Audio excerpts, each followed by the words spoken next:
பொன்னில் வடித்த சிலையே பிரம்மன் படைத்தான் உனையே வண்ணமயில் போல வந்த பாவையே என்னை இனிக்கும் நிலையே இன்பம் கொடுக்கும் கலையே உன்னை எண்ணி வாழும் எந்தன் நாவியே கண்ணிமயில் தூண்டிலிட்டு காதல் தனை தூண்டிவிட்டு எண்ணி எண்ணி ஏங்க வைக்கும் ஏந்திழையே பெண்ணை மணல் ஆதரித்து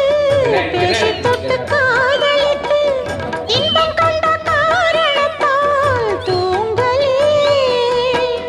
சொல்லி சொல்லி ஆசை வைத்தேன் துடியிடையில் பாசம் வைத்தேன் பூமர பாவை நீயடி இங்கு நான் பாடும் பாமர பாடல் கேளடி ஓ